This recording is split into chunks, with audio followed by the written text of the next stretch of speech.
You ever wake up one morning and just know the day's gonna hit different? Yeah, that was me. Name's Mark, and that morning, I felt like crap. Barely slept the night before, tossin' and tunnin', stressin' over how the hell I was gonna tell my daughter, Sophie, that I saw her dumbest boyfriend suckin' face with one of her so-called friends outside the mall. It wasn't just a friendly hug or whatever. Nah, they were full-on making out, hands all over each other, like they were in some teen drama. Now, Sophie? She's got a big game that day, volleyball semifinals. And she needs to be locked in, not all messed up emotionally. So I figured I'd wait, tell her after the match once the pressure was off. Let her play her game. That was the plan anyway. Later that day, I get called into my boss's office. Thought maybe I screwed something up. But nah. Instead, I walk in and there's this older dude sitting there. Guy's name was Edward Morris. Turns out, he's the former owner of some plant down in Palm Bay. My boss grins and goes, "Mark, we just bought precision buffers and guess what? You're gonna be in charge of the maintenance team." I just stared at him like, wait, what? But he wasn't joking. He kept talking. Said it was a done deal. They were starting operations after New Year's, and they needed me to get things move in. I was finally getting that promotion I'd been fighting for, with a 25% pay bump on top. Only catch, I had to move down to Florida. He said the company apartment down there came with the deal, 2 bedrooms, rent-free for a year. My wife, Laura, had always hated the Ohio winters and used to freak out that I'd get shipped off to Minnesota. But Palm Bay, sunshine and beaches? Man, she'd be over the moon. I didn't even need time to think. I said yes right then and there. Boss handed me the keys to his company car and told me to give Edward a lift to the airport, and then take the rest of the day off. So there I was, driving away from the terminal, smiling like a fool. Felt like everything was finally falling into place. Sophie could finish high school in Florida, start fresh, dump that loser boyfriend. I was in a damn good mood. But of course, things weren't gonna stay good for long. Now here's where it all started to go to hell. Laura, my wife, she drives this red Altima. Same as like 10 million others out there, right? But hers? It had this busted front end, 'cause some kid backed into it at work the week before. Bent the grill all to hell, plastic cracked off, you could straight up see the radiator. So I'm cruising past the Sunset Inn. It's a little motel not far from the airport, and guess what I see? Yep, a red Altima. Same damn busted radiator staring me in the face like it owed me money. My heart's racing. I swing around, park a few spots down, just watching. I ain't the violent type, but if Laura didn't have a solid reason for parking her car at a cheap-ass motel, we were gonna have a problem. Here's the thing. She didn't know I had the company car, and the windows were dark as sin. So I waited low-key in the back seat. Then I get this idea. Her spare tire? Still sitting in our garage 'cause I fixed it the other day. If she gets a flat, she'd have no choice but to call me. So yeah, I slipped out, pulled my pocket knife, and quietly sliced the valve on her rear tire. Real clean. Got back in the car. Waited. About half an hour later, I hear this voice cussing right outside my window.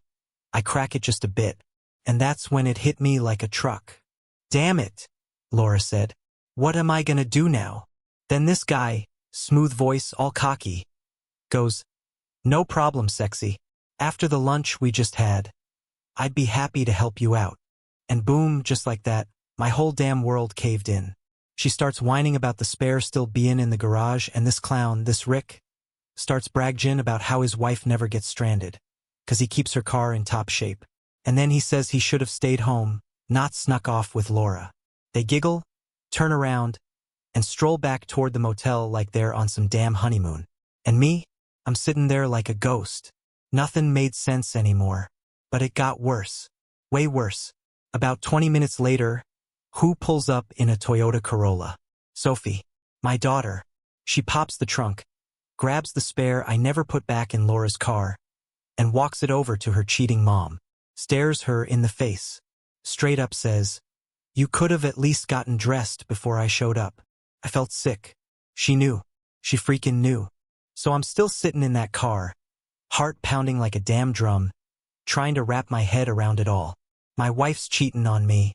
My daughter knows. And apparently, she's just rolling with it? Laura and Rick come strolling back like it's no big deal, and Sophie? She's already back in her car, clearly pissed, but keeping it together. Get the tire, Rick, Laura tells him. Sophie's got a match tonight, and she doesn't need to be tired or stressed. Sophie fires back. If you cared so much, maybe don't make me deliver tires to the freaking no-tell motel. The tension, you could cut it with a spoon. Then Rick, the jackass, chimes in like it's all jokes. Don't worry, I'll be routine for you tonight. Sophie stares deadpan and says, yeah? Just don't sit near Mom. My dad'll be there, and I don't want drama while I'm playing. Rick, with that smug grin still stuck to his face, laughs and goes, I doubt your dad even knows what's going on. And even if he did, he wouldn't dare say nothing. And that right there, that was it. The moment. That was the exact second I stopped being confused and started getting angry. Laura, of course, tries to play peacekeeper. Rick, stop. Mark's still my husband. Sophie's father. He deserves respect. Sophie? She ain't buying it. Respect? In what world does creepin' around in motels count as respect? Then Laura tries to pull the OL. We're not serious. It's just some fun card. Said she and Rick were just friends with benefits. Like that made it better. She even had the nerve to say she deserved a little fun for all the years she put into the marriage. Sophie claps back instantly. And what about Dad? You think he hasn't busted his ass for this family? Laura starts Logan, saying, I probably have a girlfriend too. Girl must have been high. I'm the kind of guy who needed 2 weeks just to ask her out back in the day. Shy as hell. Faithful to a fault. Rick, meanwhile, is sitting there smug as ever. Like he's already replaced me in my own life. And the worst part? Sophie could see all of it. She knew her mom was screwing around. She knew I was clueless. And still, she kept the secret. Not because she agreed with it. Nah, you could tell it tore her up. But because she wanted to keep the family together just long enough to finish high school. Can't even blame her for that. I mean, how screwed up is that? The kid trying to hold everything together while the adults act like teenagers. I sat in that company car for what felt like forever. Just broken. Not just hurt. Not just mad, broken. And that's when it hit me. This family, this whole damn thing, it was already gone. Eventually, I peeled myself out of that company car, drove home like a ghost. Didn't even remember the trip. My head was swimming. Didn't feel like eating. Didn't want to see Laura. Or Sophie. Just cracked open a couple cold ones. Sat at the table staring at nothing. Felt like the freaking world was Logan at me. Couple hours ago, I was on top of the world. New job. Big raise. Fresh start in Palm Bay. Thought maybe life was finally throwing me a bone. And now, my wife's cheating. My daughter knew. And I'm the last idiot to find out. I started thinking, maybe Laura wouldn't even want to move now. Not when she had Rick keeping her warm. Maybe she'd find some excuse to stay in Ohio and let me go to Florida alone. Hell, maybe that wasn't such a bad idea. The more I thought about it, the more it made sense. Let her play house with that clown. Let Sophie finish school with her friends. I'd move down to Palm Bay, get set up in the apartment. Start fresh. Alone. That night, I took some Dramamine, knocked myself out cold. Didn't want to dream, didn't want to think. Just needed peace. Next morning, I packed up my stuff. Some clothes, tools, bathroom things. Moved it all to the guest room. Shut the door behind me like I was closing the door on my old life. Later that evening, Sophie comes home and sees my truck in the garage.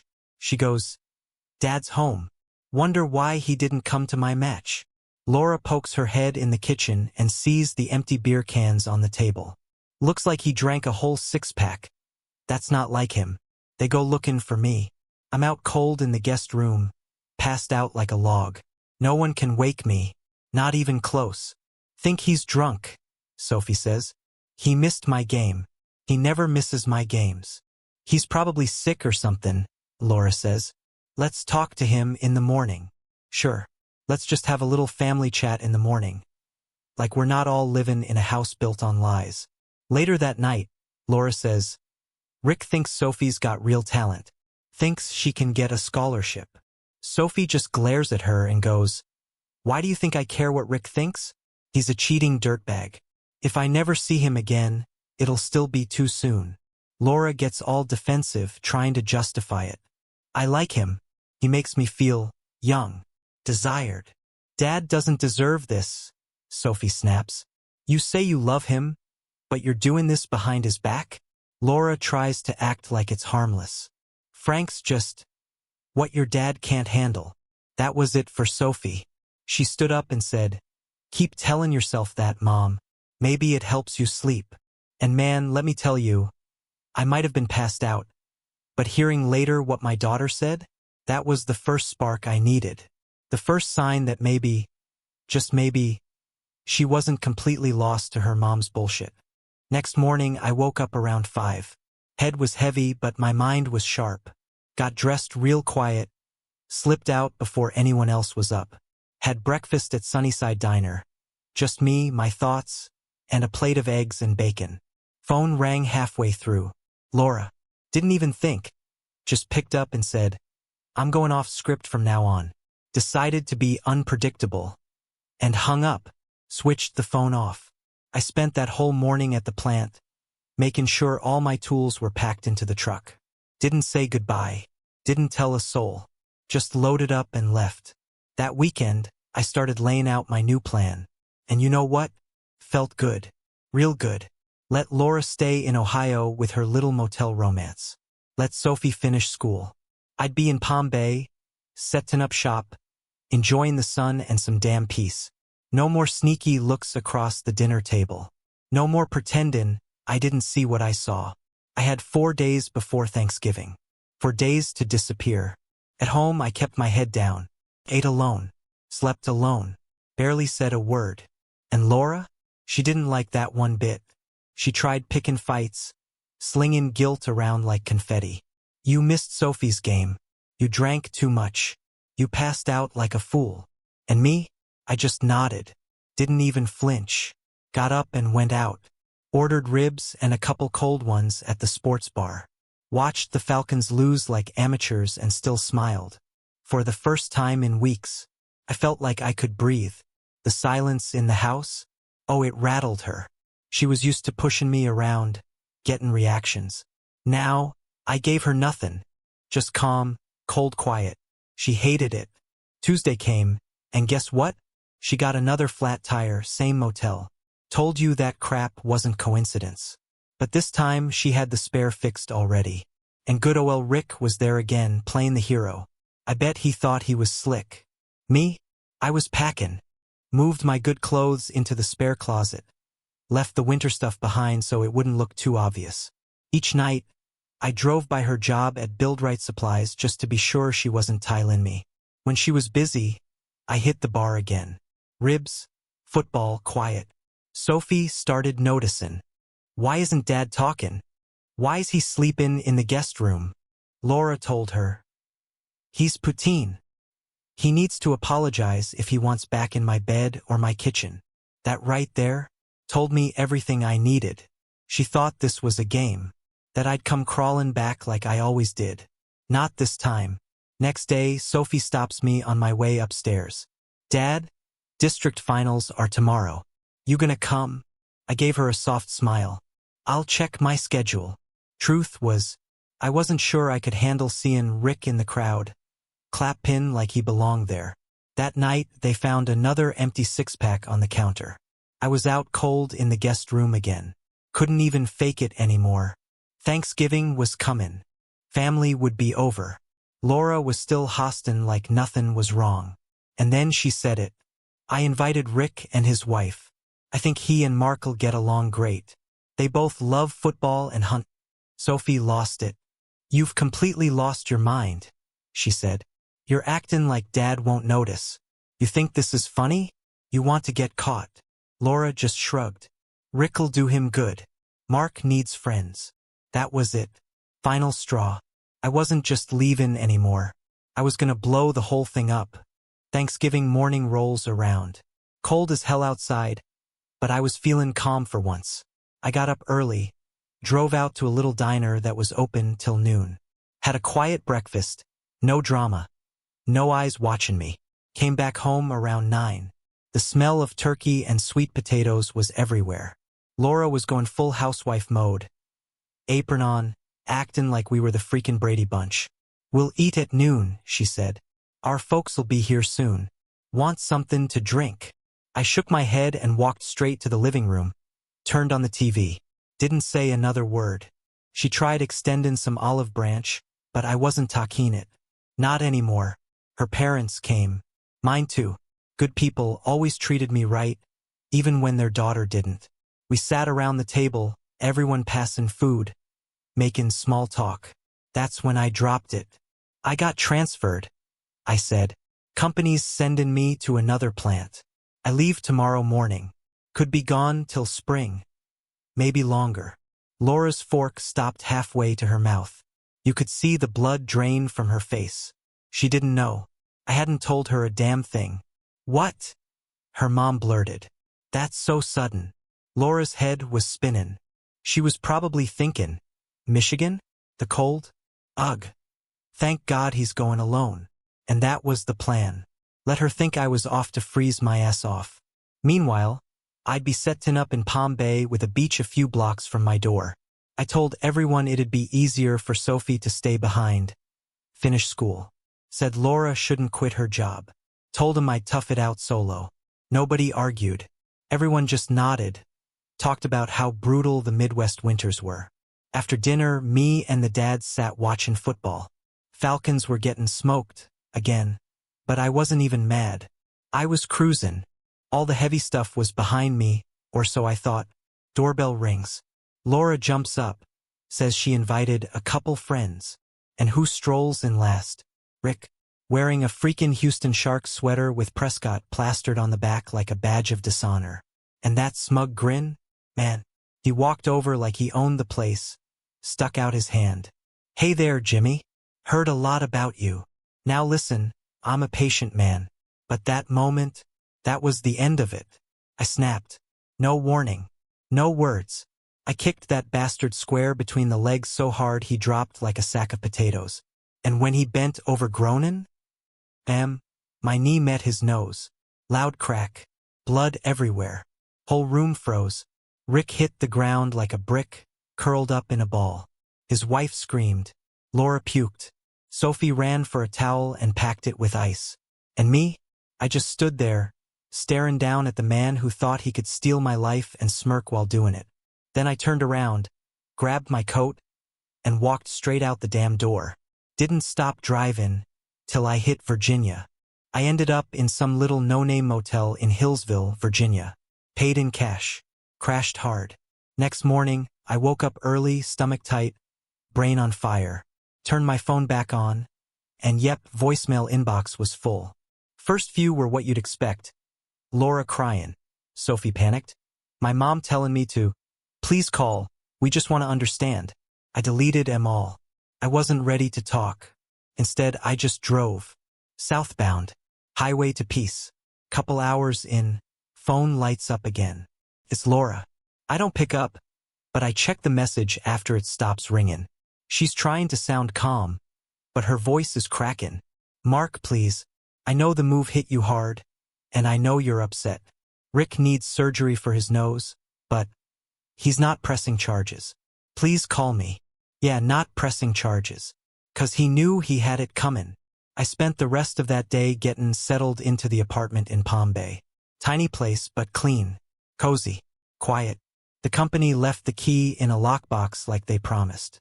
I moved my stuff in, unpacked, stocked the fridge, and for the first time in a long while, exhaled. It was Friday night. I had the weekend to myself. Next morning, I did a Home Depot run. Sorry, build right supplies. Grabbed cleaning stuff, a new lock, some beer, the basics. That afternoon, I finally called Sophie. Figured it was time. She picked up fast. "Dad. Oh my God. You okay?" "Yeah," I said. "Got the hell out. Started fresh. Needed to. After what you did to Rick."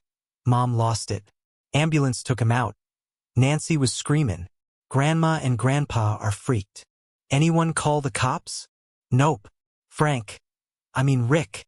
doesn't want to press charges. He's too embarrassed. Especially after Nancy found out the whole story. Sophie hesitated a sec. Then she goes, I'm sorry, Dad. I really am. I should have told you. I just wanted to keep the family together a little longer. Selfish, I know. I paused. I wanted to stay mad, but couldn't. You hurt me, I told her. But I get it, and I still love you, kiddo. Just don't lie for someone else again. Not for your mom. Not for anyone. She promised. Said she'd check in sometimes. Then she asked, Can Mom call you? No, I said flat. Unless it's about the house or bills, stuff that matters. Otherwise, I don't need any more lies. Sophie didn't argue. She got it. And honestly, that was the first real moment of healing I'd had since this whole damn train wreck started. So it's Saturday morning. I'm out on the balcony, having coffee, enjoying the Florida air, finally feeling a bit human again. Then the phone rings. I check the screen, it's Laura. I let it go to voicemail, wait a few minutes, then listen. Mark, I know you're screening me. Look, I'm not calling to fight. We just need to figure out stuff with the house. Winter's coming, and I don't know who's supposed to shovel or handle the fuel oil contracts. Just, please call me back. Her tone wasn't sharp this time, more like tired. So I called her back, kept it calm, professional. Hey, I'll write up a list, email it to you. It'll cover everything for the season. There's this pause. Then she asks real soft, You coming home for Winterfest? I don't know, I said. Depends on my work schedule. Truth was, I didn't want to go. Didn't want to sit at that old table, surrounded by people pretending nothing happened. She said her parents were askin about me. My parents too. Everyone was worried. I told her flat out, they can call when they're ready to speak with respect. I'm not listening to one more voicemail that sounds like an ambush. She said she'd tell him, but I could hear the crack in her voice. Then she hit me with the one line that made my skin crawl. You know, I miss you in my bed. I miss us. Don't you? Now here's the thing. I hadn't touched her since the day I saw her and Rick leave that motel. And yeah, maybe I missed what we used to have, but I sure as hell didn't miss her. Still, I didn't say all that. Instead, I gave her something vague. Told her every time we were together it felt real. That it mattered to me.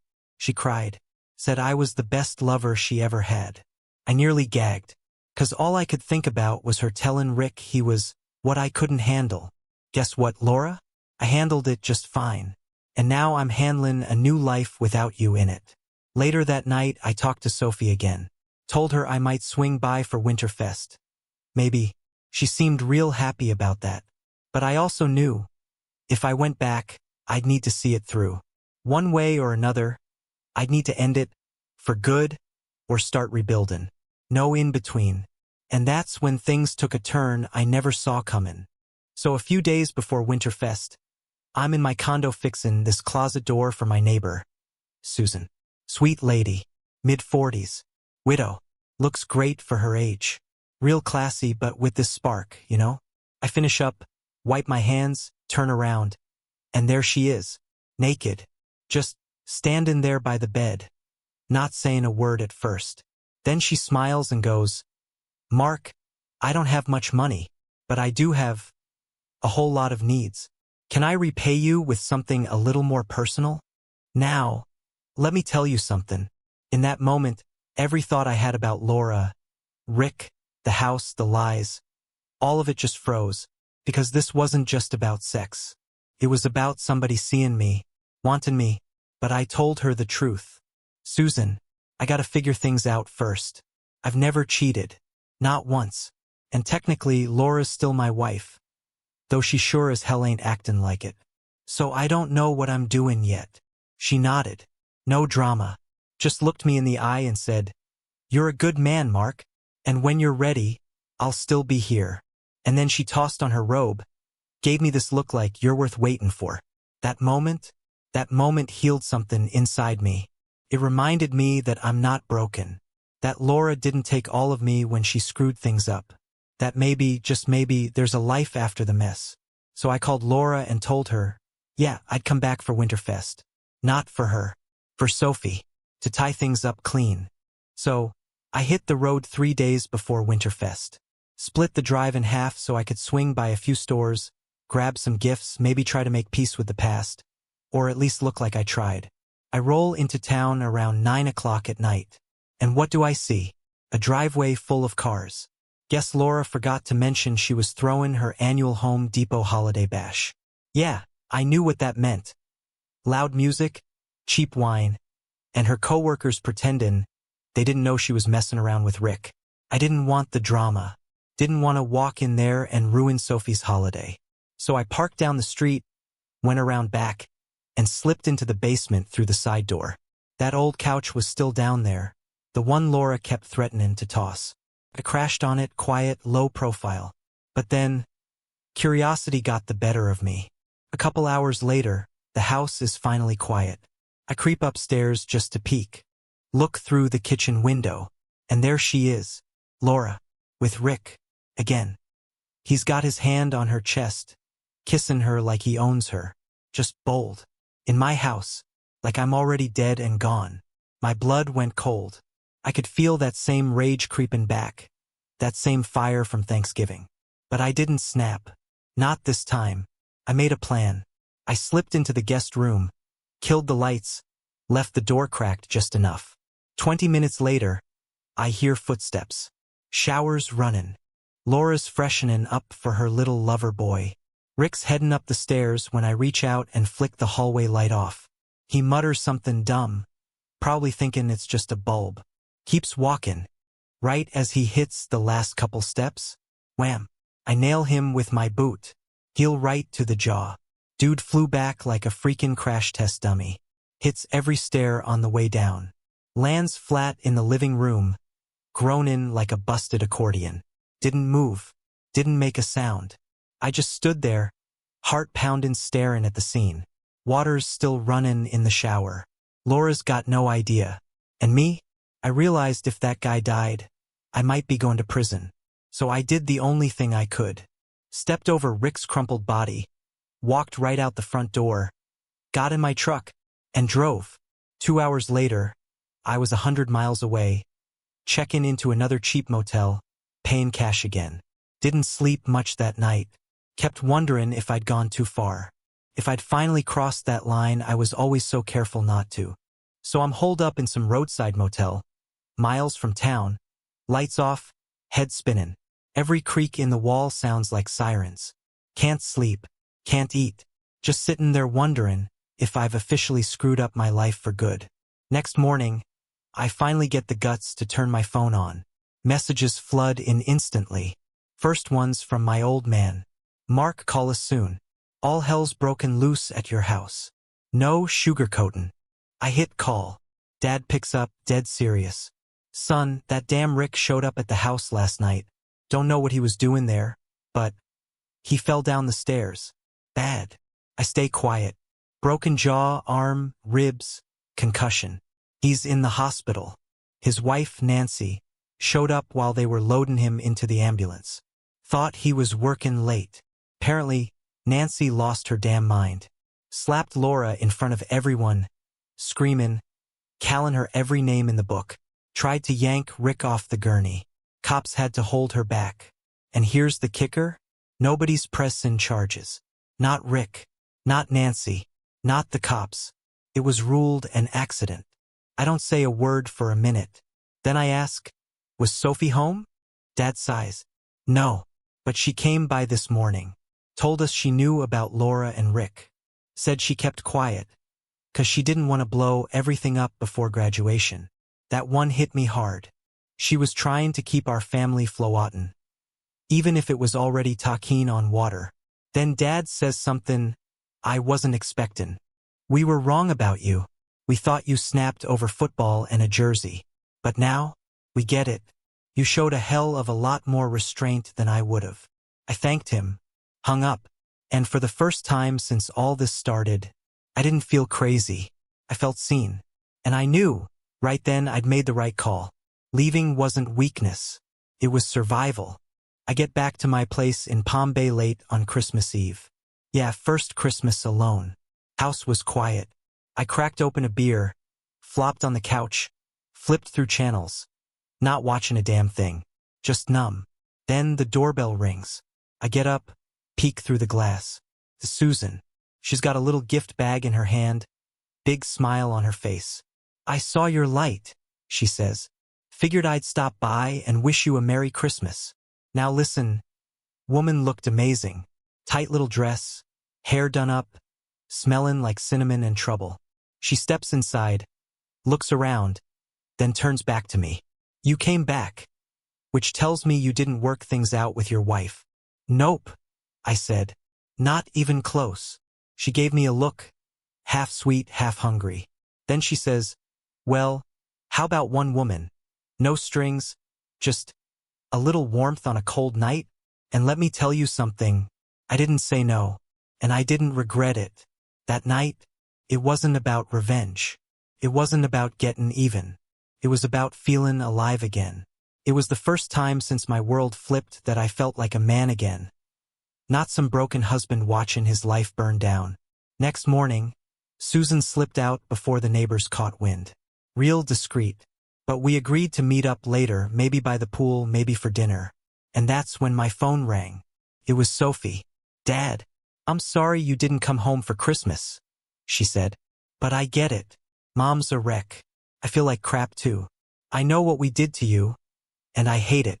Her voice cracked a little, and mine did too. I told her, "It's all water under the bridge now, kiddo. But it's not easy. I didn't deserve any of this." Then she asked the big one. "Dad, did you know about Mom and Rick on Thanksgiving? When he showed up in that stupid jersey?" I just exhaled. Yeah, I knew. That smile on his face. It wasn't just 'cause the Sharks beat the Falcons. He was rubbing it in. I saw it, felt it, and I lost it. Sophie was quiet. Then she said, "I was glad you decked him. I really was." Then she asked something I didn't expect. "Where are you really, Dad?" I hesitated, then let it out. "Palm Bay, Florida. Company gave me a place by the beach. Got promoted.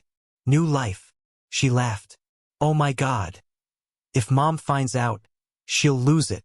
"Yeah," I said. "But here's the thing, she's not invited." Couple months go by. Things are smooth. I'm working hard, getting tan, fixing up stuff around the condo. Ladies in the building keep finding reasons to knock on my door. Broken cabinet here, leaky faucet there. Let's just say, I wasn't lonely. Then one afternoon, I open the door, and there's Sophie, standing there with a little suitcase and teary eyes. Before I can even speak, she throws her arms around me. "Dad, I'm so sorry. Can I stay for a few days?" I didn't even blink. "Of course you can. Come on in." She walks in, starts looking around. "Wow, this place is awesome. And warm. I forgot what the sun feels like." Then she spots the bowl. "Yeah, that bowl, the one full of condoms sitting on my nightstand." She laughs. "Okay, Dad, respect. You really got your groove back." Huh. I rolled my eyes, but I wasn't even embarrassed. I'd earned that groove. Sophie says she's just in town for spring break. 4 days. Said she caught a ride with some friends heading to Orlando. She walks through the condo, checking things out, then turns to me real serious. "Dad, I gotta ask, why'd you forgive me?" I sat down, looked her in the eye. "'Cause I'm happier with you in my life than without. That's all there is to it." She nodded slowly. "I'm really glad you feel that way. I screwed up. I know it. I helped Mom hide stuff from you, and I hate myself for it." "Yeah," I said. "You did. But you're here now. That counts." She told me she wanted to move down after graduation. Said she was thinking of applying to colleges in Florida. Maybe find a job. Said she'd love to live with me, or at least stay weekends if school was far. I told her yes before she even finished the sentence. And you know what? That moment, that right there, was worth all the crap I went through. My daughter, my baby girl, coming back. We went out to dinner that night. Ribs, beers, Logan like we used to. I introduced her to some of the guys from work. They were all wide-eyed like, "Damn, Mark, your daughter's beautiful." I grinned. "Yeah, I know. Try not to be weird about it." That weekend we hung out, swam, watched movies. She even helped me fix a neighbor's screen door. Said it felt good to be useful again, to feel safe. And when she left, I knew she'd be back. So it's a Sunday afternoon, a couple weeks after Sophie visited. I'm chilling on the couch, just finished watching the game, when there's a knock at the door. I open it, and there she is, Laura, looking tired, worn down, thinner than I remembered, hair pulled back, no makeup. She's holding a water bottle and her purse like she's scared of her own shadow. She steps in without a skin. "Hi," she says soft. "I came to pick up Sophie. She told me she wanted to stay here for a bit." I motion toward the kitchen. "She's out grabbing groceries. We were gonna cook dinner." Laura nods, takes a seat. Her eyes scan the room like she's taking mental inventory. I could tell she was looking for signs of someone else. Then she looks right at me and says, "I transferred. I'm moving down here. That one caught me off guard." "You what?" "I took a position at a build right down here. Figured there's nothing left for me back in Ohio. Sophie's move in here, your parents won't speak to me. Mine barely do. I figured, maybe a fresh start." I didn't say anything, just waited. "I know I don't deserve forgiveness," she said, "but I ruined everything. Our marriage, our daughter's trust, and I dragged her into my mess." She wasn't crying, but she was close. Her voice kept catching. "I want to start over, not just in the state. With you." Now I should have laughed, or thrown her out, or told her about Susan, the pool ladies, the bowl of condoms that had seen more action than Laura gave me in our last 5 years together. But I didn't. I just asked, "Why now?" She shook her head. "I don't know. Maybe I thought you'd be there forever, that I could screw up and you'd just eat it. But when you walked away, when you actually left, I realized I lost the one person who never gave up on me." She reached across the table, touched my hand. "I know I don't deserve another shot, but if there's any part of you that remembers how we used to be, I'd do anything to get that back." I pulled my hand away, told her, flat out, "I'm not the same guy anymore." She smiled a little. "I know. That's what scares me." Then she asked if she could stay the night, just crash on Sophie's bed. And like an idiot, I said yes. So that night, Laura crashes in Sophie's room, 2 twin beds in there. I stayed in mine, door shut, no drama. But I could feel the tension in the air, like static before a storm. The next few days? Weird as hell. It's like she was slipping back into old routines. Going grocery shopping, cleaning stuff nobody asked her to, trying to play nice wife again. But I wasn't buying it. I wasn't the same guy she left behind. And she knew it. One night, Sophie was out at a concert, and Laura comes floating into the living room, glass of wine in hand, trying to act casual. "Some of the condo ladies were a skin about me today," she says. "Oh yeah. Seems like they all know about your bowl." I raised an eyebrow. "That so?" She kinda smirked. "Apparently they all have favorite brands now." They were real chatty. Then she leans against the counter, sets her glass down and says, "You don't need them. You got me. I'll give you everything you want. All the time. Just say the word." And then she looked me dead in the eye and said, "Let me make it up to you, Mark. One night. No strings. No guilt. Just us." Now listen, my brain was screaming no, but my body, been down a lonely road a while. So I made a choice. 10 minutes later, we were in my bed. And yeah, it was good. Damn good. Like she was trying to win back the championship. When it was over, she laid there catching her breath, staring at the ceiling, whispering, "God." I forgot how that felt. I didn't say much, just rolled over, stared at the dark. Next morning, she's acting normal, like she belongs, cooking eggs, smiling like we didn't just cross a line I told myself I never would. But here's the thing. Later that week, I caught her doing something real subtle, counting the condoms in the bowl. Yeah. She was trying to see if I'd been with anyone else since her. She wasn't jealous. She was territorial, like she was setting up camp in my life again. Only problem? I wasn't the same real estate anymore. So a few days go by, and Laura's trying to play house like nothing happened. She's wearing my old t-shirts, humming while she does laundry, acting like she's already moved back in. But I'm watching her. I see the cracks. She gets weird every time I grab my phone. Starts asking questions like, "Who's that?" Or, "You been talking to Susan?" Like, girl, you cheated on me in my own damn house and now you're trying to run surveillance on me? Nah. Then it gets worse. I come home one afternoon, and Susan's out by the mailbox. I wave. She waves. Just neighbors, right? But Laura? She's staring daggers through the blinds. Later that night, she corners me in the kitchen. "So, you and Susan, that a thing?" I lean against the fridge and take a sip of water. "It was. Before you showed up." Her eyes narrow. "Did you sleep with her?" I shrugged. "Does it matter?" She's quiet for a second. Then, real cold, she goes, "Guess that bowl wasn't just for decoration." There it is. The jealousy, the control, the same crap that always shows up when she ain't the center of attention. I looked her dead in the eye. "You know what's wild? You're mad about a bowl of condoms when you had an actual side dude in a motel. Like, do you even hear yourself?" She snapped, threw a dish towel at me like it was a damn grenade. I said I was sorry. I'm here trying. And all you do is act like I'm the enemy. And that's when I finally said it. "You are the enemy, Laura. Or at least you were. You set fire to our marriage and now you want to crawl back in like the house didn't burn down." She froze. For the first time, she didn't have a comeback. Then her voice cracked. "So what, you're done? This is it." I didn't yell. Didn't flinch. I just said, "I was done the day you walked out of that motel with Rick. What we're doing now. This is just the funeral." She stood there a long time, then turned and walked out. Didn't pack a bag. Didn't slam a door. She just left. A week passed after Laura left. No calls. No texts. Not a damn peep. And I didn't miss her. What I felt. Relief. The condo felt lighter. Air was easier to breathe. I started sleeping better. Logan more. Getting back to being me.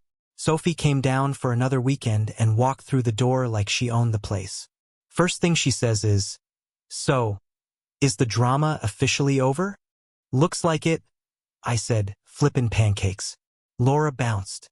Didn't even take a houseplant. Sophie smirked. "She'll be back." "Maybe," I said. "But the difference is I won't." She nodded like she understood. And I think she did. That night, we sat out on the balcony, just watching the sky fade to black, ocean hummin' in the background. Sophie asked me, "You think you'll date again? Like, for real?" I chuckled. "I already am." Her name's Peace and she doesn't argue in the car. She laughed harder than I'd heard in a long time. Truth is, I didn't know what the future looked like. Susan and I were still friends, but nothing serious. A few dinners, some laughs, and a lot of space. She respected it. Work was solid. Boss called me the guy who fixed the mess. Said if I ever wanted to run a full site, they'd back me. And the beach? Man, that place saved me. I'd sit there some mornings with my coffee, toes in the sand, staring out at the waves. Just listening. No drama. No lies. No motel doors slamming behind my back. Just water, breeze, and peace. And you know what? I earned that. I'd been the loyal husband, the forgiving dad, the quiet one who kept the peace even when it broke him inside. But now I was the man who left the wreckage behind. The man who got back up, brushed off the ash, and started walking towards something better. I don't know what comes next, but I know this, it's mine, and nobody's stealing it from me again.